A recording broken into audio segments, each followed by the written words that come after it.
Today we're going to be talking about the 2016 movie Baked in Brooklyn.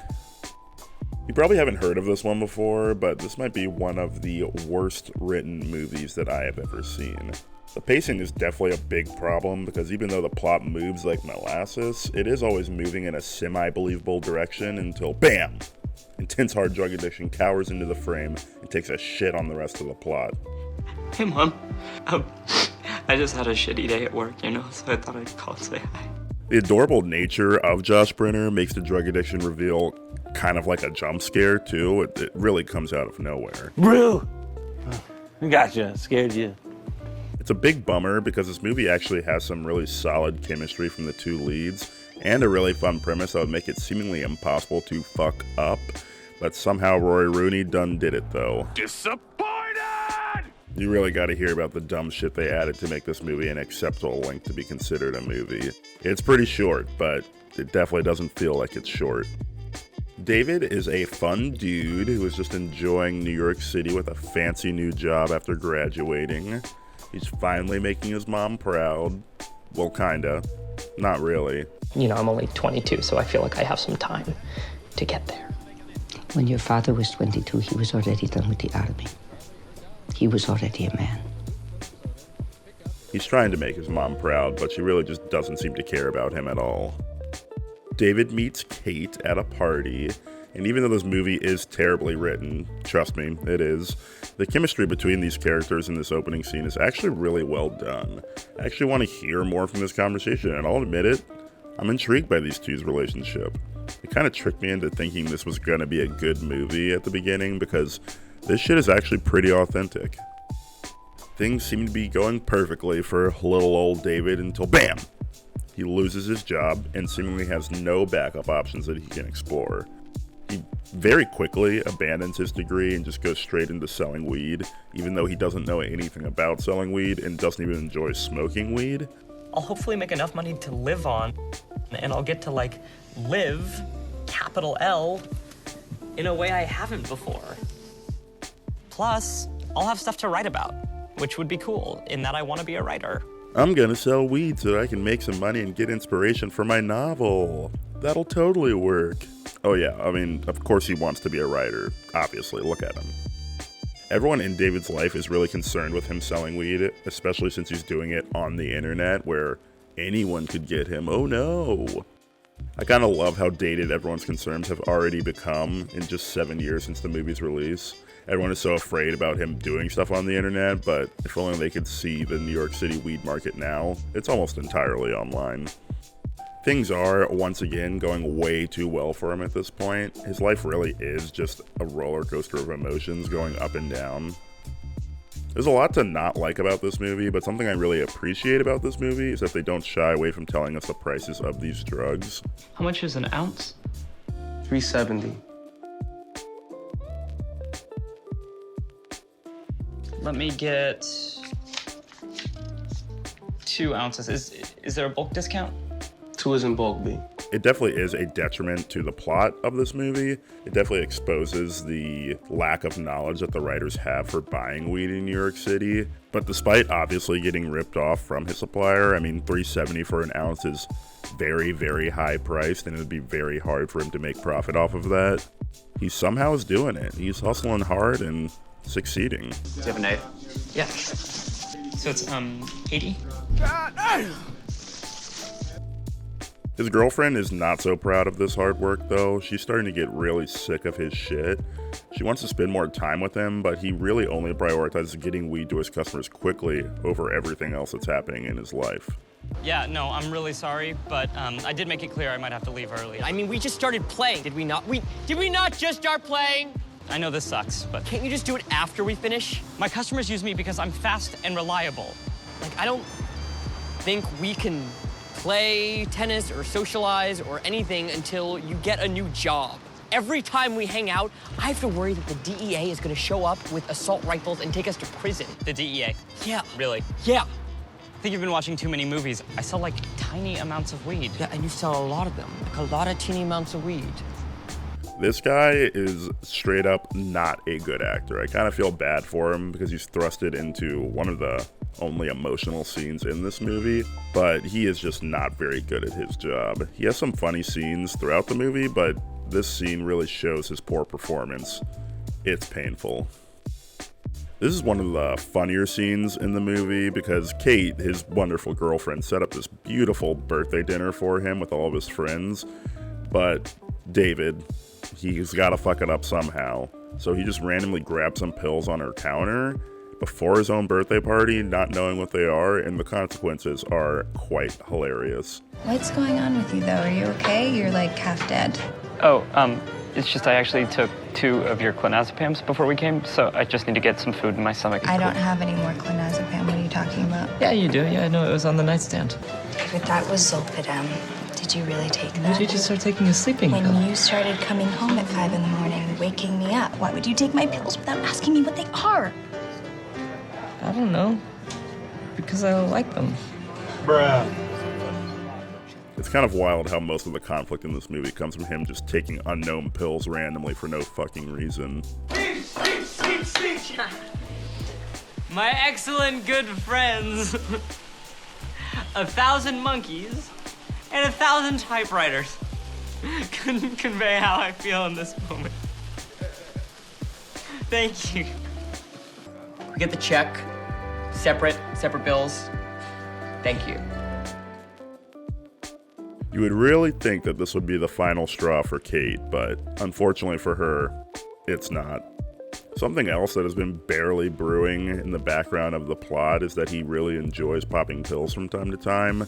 He really hates weed, but he's super into pills. Make mine Papa Pepperoni! Make mine Papa Vicodin! He's so into pills that a customer literally offers him random unknown pills, and he's just like, oh, hells yeah, let's fucking have a crazy night, man, let's do these pills. Despite him literally having plans to have dinner with his girlfriend to make up for the last time that he blew her off, he really just doesn't seem to give a fuck about her, but she's still trying to make it work for some reason. Probably just, Well, I got these. What are those? I don't know. Oh, brother, this guy stinks! Now shit is really hitting the fan for him in his personal life and his professional life. His supplier gets busted by the cops right after meeting up with David, and the block is sussy, mate. Very sussy. He's super confident that David is the rat, but he's just straight up wrong. I mean, honestly, this guy couldn't handle being a drug informant for the police. Let's be real here. Yikes.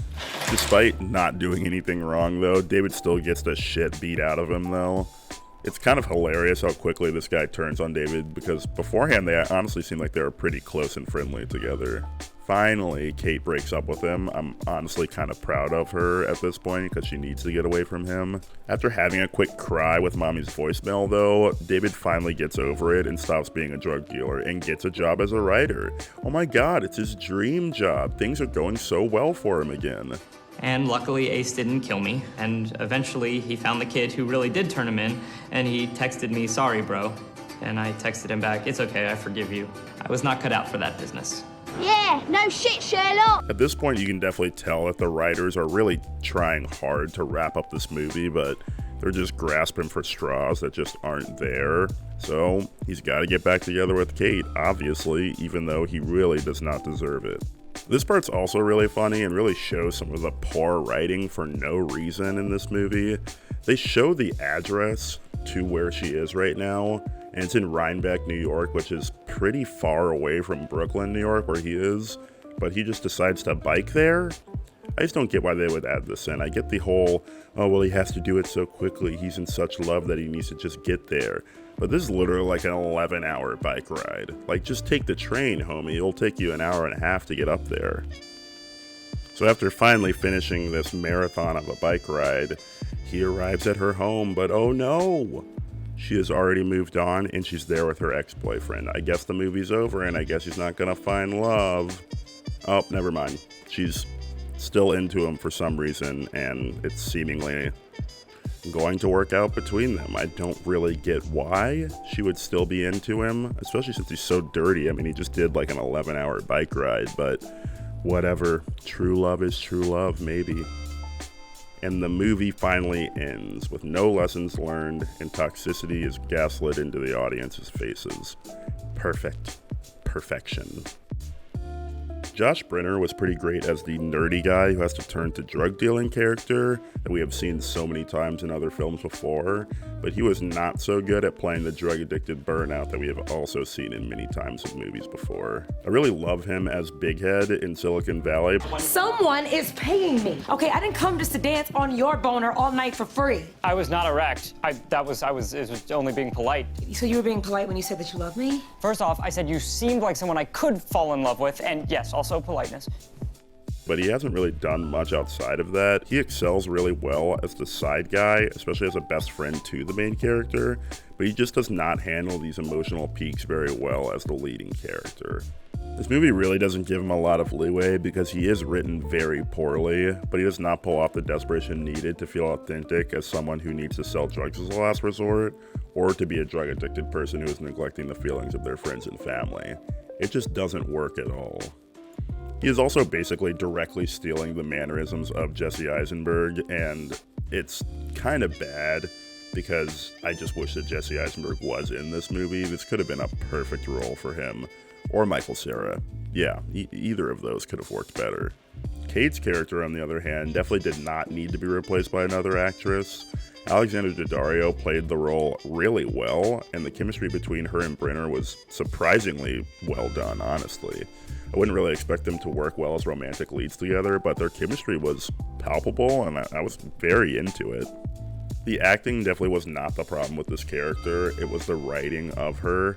She just didn't do anything outside of her introduction. They brought her in and then just did nothing with developing her character at all. It makes the rest of the romantic plot super muddy because this woman has no fucking reason to be with this fuck up of a dickhead. He betrays her trust multiple times and she just keeps on forgiving him for no reason. It just makes her character look super dumb. Daddario has been in a fuck ton of movies in the past, but I really love her in the Texas Chainsaw Massacre from 2013. It's super stupid, and you can obviously tell that by the fact that 3D is in the title, but it's a lot of fun to watch with your friends. Hey! Oh, look who's back. That's right. Do your thing, cuz. Ew, this is so cringe. Guilty. Ugh, I even hate saying the name of this movie, Baked in Brooklyn. It just sounds like a shitty weed dispensary. Rory Rooney definitely put out a really strange movie with this one. I really wanted to see some of his other work to see what this guy's deal was, but seems to be running a very successful commercial production company, and good for him. Honestly, there's nothing egregiously fucked up about this movie. I mean, I've seen a lot of movies that just are bad morally. This one isn't even bad in a filmmaking sense, it's just written really badly. And the act of making a bad movie doesn't make you a bad filmmaker or bad at your job. It just means that you made one bad movie. He's obviously talented and his commercial work proves that, but he just wasn't able to put the pieces together correctly on this project. And I guess your best wasn't good enough. Anyways, that's about all I have to say about this movie. See you next time.